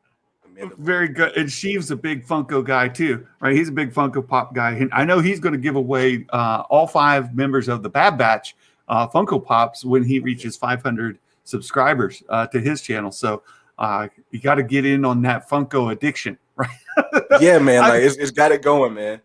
I've got some Funkos over here. I've got some over here too. Mine are all from my daughter. My youngest daughter gave these to me, and they're from the sequels. I've got Rey, and then I've got Kylo, and she's gotten me. We got Rose Tico. So she's picking up some characters for me there in the Funkos as well. So. Appreciate my kids feeding the addiction. Oh, it's great. So you are as well really loving the Bad Batch. Mm-hmm. This week is Rescue on Ryloth. So there's a couple of questions. I do a weekly survey. If people can put in their predictions for the episode. And so 2 questions I have on here is, one, will we see Sabine's mom killed in this episode? Hera's mom? Hera. Oh, sorry. Yeah, I think so. I think that we could see her killed there. And I'll be doing a live stage coup. You think we'll see her killed? Yeah, I do. I think we'll see her killed, or because she's definitely dead. If I remember correctly, in Rebels, she's definitely dead in Rebels. Yep. Yeah, so I think that she is going to be killed. Like, it makes sense to set this up and to be something that catapults Hera onto the rebellion, and really sends her out there. And also something that makes her think that her father hates her. Whatever that dynamic was, right? That she felt like her father wouldn't want to see her or whatever, that she wouldn't have help going back to Ryloth in Rebels. I think that would definitely set the precedent to be like, she feels like she got her mom killed. So adding even more weight to Hera is I'm with you. Dope. It's my favorite Bad Batch episode, by the way. Oh, is so it? Far. Yeah. No, my favorite had to be Cad Bane. Okay. I lost my mind when I saw Cad Bane. Yeah, that is true. But so good. They're all so good. And I'm really looking forward to this episode. The other, do you think Orn Free Ta, the senator from Ryloth, do you think he's dead or no? It didn't look like a fatal shot, right? Right. It didn't look like a fatal shot. Now, look, I'm not that hip on his past or anything like that. But if anybody was going to shoot somebody to where they could live, I would say that Crosshairs could do that. And then also, then they say for the attempted assassination, they did of in that for their charges. So I think that he could definitely still be alive and maybe a tool they try to use for now. So yeah, man, I'm hyped. Just that last episode, man, it got me so hyped for season 2 of Bad Batch. So The there you interaction go. between Omega and Hera. Omega grew up in front of our eyes in what was it, like 2 or 3 minutes? Yo. She's on another level right now, just after that conversation. I'm absolutely I need more seasons of the Bad Batch. One is just not going to do it for me. It's like Mark was bringing out how Funkos are gateway drugs to the hard stuff. Season 1 of the Bad Batch is a gateway drug to season 2. I need it, right? I need my fix. If I don't get it, I'm going to have to go into a program. Like it's going to be a detox I'm going to have to go on because I need more Bad Batch in my life. It's good stuff, really good stuff. My goodness, we've gone really long. Anything else, Kendall, that you would like to talk about? Star Wars stuff that gets you really excited? One, I know everybody's hyped for Book of Boba, but really, I just can't wait for the third season of Mandalorian. Like, after season 2 of Mandalorian, like, I cannot wait for this third season. I think it's going to be all on, going hands-on for Mandalore. I think that style of live action Star Wars is like my style, is like what I like. Because I feel like they're giving us different ways. So like with the Ranger stuff that's coming, I feel like that might be for pilots or what have you. I feel like with Ahsoka or I feel like they're gonna find a way with the Kenobi series to satisfy people who love the Jedi and mystic side of things. But when it comes to like maybe this grounded action and gunfights and the Beskar, like I think that Mandalorian is gonna satisfy that niche. And I can't wait for what Mandalorian season 3 brings. Whenever it comes out, that is like that is my most anticipated Star Wars live action thing coming back around because I just think it's really good. All out. Yeah. Kyle asked a question here towards you. Are we throwing out the theory of Omega being force sensitive? Santa never bought into that theory, so I'm just not there. I think that Omega's force sensitive. Kendall, where are you? I did for a second, but I think that's gone. And Omega, to me, I think in the second season of Bad Batch, she could be running the show, running the Bad Batch, being the head honcho, if you will, in Bad Batch. You've mentioned the other 2 animated series where we see Ahsoka come on her own, we see Ezra come on his own, and the Bad Batch is following the model to put Omega to come out on her own. I'm with you absolutely. Kyle, she just looked way too much like Sidious. Well, she does look too much. Some people picked up on the hair is unmistakable, so you can't ignore that. Maybe not the facial features, but for sure the hair looks too much like them. Oh my goodness, there's so good stuff. Meg says she heard. Oh yeah, so Sheev, getting back to where we were at the very beginning of the show. Star Wars Meg, her video from today, you guys go check it out. She dropped a bunch of good information in there. We've heard Mando season 3 is going to go into filming in September, and she found a internal studio memo that puts it coming out in spring of 2022. A little bit later than I think we had initially thought, like January, February timeframe. So this kind of puts it more in the March, April, May time frame. As long as it comes, man. It's less than a year. I'm cool with it. I'm cool with it, bro. Look, it's give us a little bit of time like that because we're gonna be. It's brilliant to be on this game because we're obviously gonna have things to be talking about year round. But because I talk Marvel on my end too, so it's things to talk about and dropping year round. But with the just bring it. Spring 22 is good enough for me. Like my goodness. That's fine with me. That's earlier than what I thought. We've got some great stuff. I'm on board with the Visions thing. It may not be my Star Wars for me, but it's going to bring in fans of anime, and who knows, I may love it, and it may open doors to new Star Wars content that we've never seen before. That could be absolutely dope. It could be really good. Yeah. And so I'm open to Visions, and then we'll follow that. At the same time Visions comes out, we go into filming for Mando.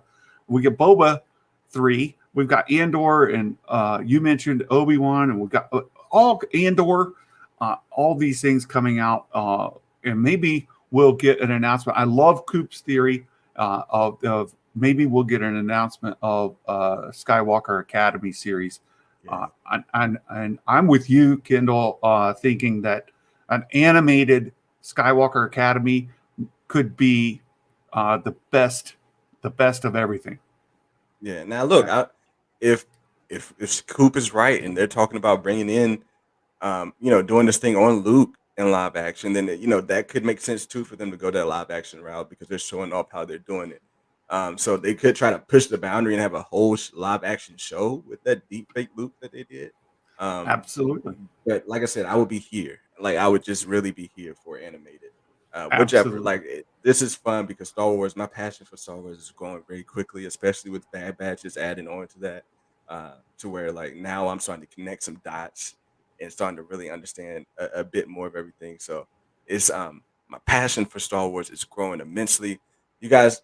I don't want to spoil anything from Loki, but you guys have been getting everything that you guys want as far as like getting Luke coming in and getting. So it's the fan service is coming in now, and I'm hyped for it. So I think whatever you guys, whatever Star Wars is doing is going to just level up Marvel's game too, and it's going to be just a fun time to be a nerd. And yeah, man, I can't say much more. Like I'm just excited for it.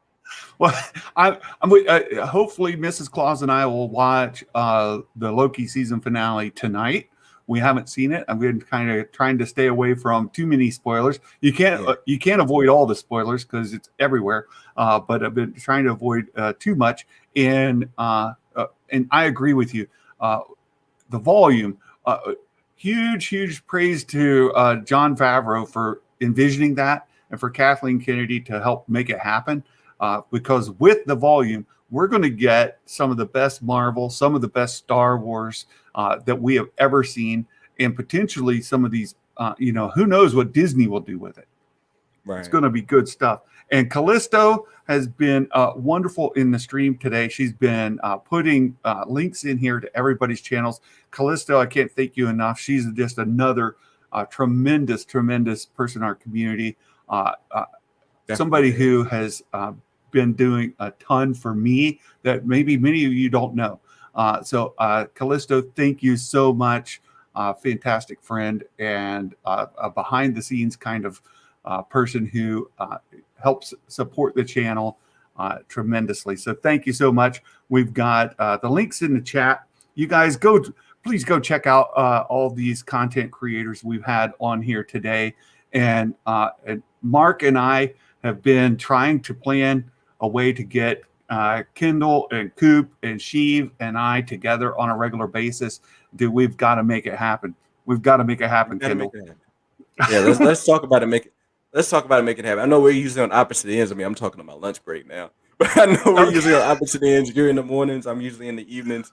Your wife lets you go in the mornings. My wife lets me go in the evenings. So I know we're on the opposite ends, but I do what I have to do. I know I'm not doing the 1 a.m. streams with Sheev. That's not happening. Actually, last night I was on Sheev's level. I went from 11:30 on the East Coast to 2:30 on the East Coast, with 2:45 for a long stream. So I was that was for Loki tomorrow. That was for Loki tomorrow. That was for Loki. I would not do that for you guys everything, are going to make Santa move to the West Coast just so I can be in your time zone, right? Oh, thank you so much, Kendall. Have a good afternoon, my friend. You too. You too. Thank you so much. We'll be talking again soon. Take care. Sure. Oh, bye. So you guys, we have been having a ton of fun today. We just love talking about Star Wars here. Our community is growing. This channel has grown tremendously from all of you. Thank you for the super chats, for the support. Memberships are just on the cusp. Probably later today.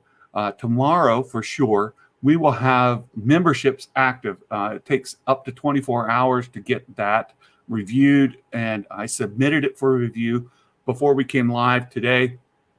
So membership should be here tomorrow. We should be in really good shape. And there you go, Mark Hamilton, for putting in Darth Ellis Darth Elvis's YouTube channel. YouTube knows I love Darth Elvis, and they queue him up for me every day to listen to his videos. I I absolutely love Darth Elvis's content, and you guys remember him. He's got a little of the sickness going on there. He's self-quarantining, shooting the vitamins and fluids. And Darth Elvis, my friend, get well soon, and we can't wait to do more content with you as well, and for our other European friends over there. We've got, and I haven't seen him drop in today, but we did a stream yesterday with Zuvium, Martin Keeler, Martin and Darth Elvis over there in Europe, holding down the fort on the other side of the pond. And of course, our West Coast friends here. So all of you, thank you for being here today through this very long stream. Really appreciate your support. And I've had a ton of fun today. I hope you have too. And until next time, my friends, we'll talk to you soon. Merry Christmas, and may the force be with you. Bye-bye.